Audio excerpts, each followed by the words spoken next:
আসসালামু আলাইকুম। আজ আমি মাল্টা দিয়ে কিভাবে চা বানালাম সেই রেসিপিটি শেয়ার করছি।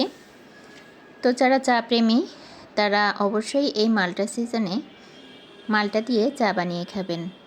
তো প্রথমে আমি মালটা কেটে নিলাম। মালটাটা খুব ভালোভাবে ধুয়ে নিয়েছি।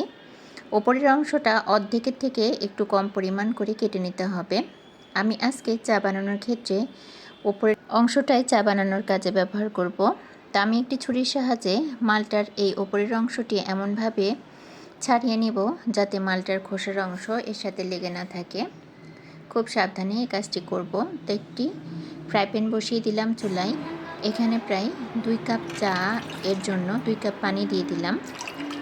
পানিগুলো খুব ভালোভাবে যখন গরম হয়ে যাবে সে পর্যায়ে আমি এখানে লবঙ্গ দিয়ে দিব। তো আমার পানিটা হালকা গরম হয়ে গেছে, সে পর্যায়ে আমি লবঙ্গ ব্যবহার করেছি। আর আমি আজকে কোনো প্রকার চিনি ব্যবহার করব না। এখন অনেকেই সর্দি কাশি ইনফ্লুয়েঞ্জা জ্বর এসবে ভুগছে। তো এই ভিটামিন সি অবশ্যই এইসব ভাইরাস জ্বরের জন্য উপকারী।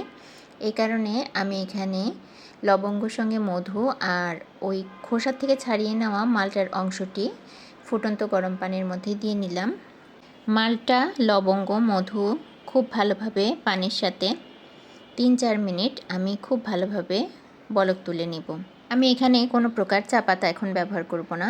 তো মালটার খোসার অংশটি একটি পিনের সাহায্যে আমি এভাবে ছিদ্র করে নিচ্ছি।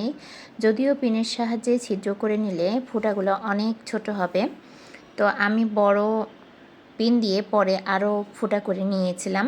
এদিক দিয়ে আসলে পানি বের হচ্ছিল না। তো এভাবে 4-5 মিনিট জাল করার পরে আমি সামান্য মধু মিশিয়ে নিলাম।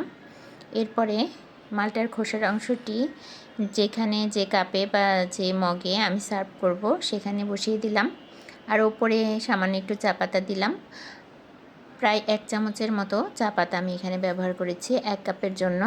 এখন এই ফুটন্ত গরম মালটার আর লবঙ্গ দিয়ে তৈরি সেটা আমি ঢেলে দিলাম। ঢালতে গিয়ে দেখলাম আসলে খোসার ছিদ্রটা এতটাই ছোট ছিল যে সহজে পড়ছে না। তো আমি আবার পুনরায় এই চাগুলো ওখান থেকে ঢালার পরে আবার আমি বড় ছিদ্র করে নিলাম, না হলে আমার চা ঢালতে অনেক অসুবিধা হচ্ছে।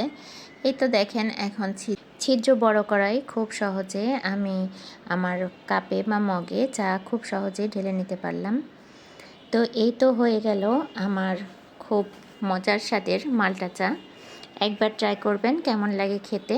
আমার তো খুবই ভালো লেগেছে। মালটার ফ্লেভার এমনিতে অনেক ভালো, আবার সর্দি কাশি জ্বর ইনফ্লুয়েঞ্জা এসবের জন্য অনেক ভালো। তো আমার ভিডিওটি কেমন লাগলো, ভালো লাগলে লাইক কমেন্ট শেয়ার করবেন, পাশেই থাকবেন।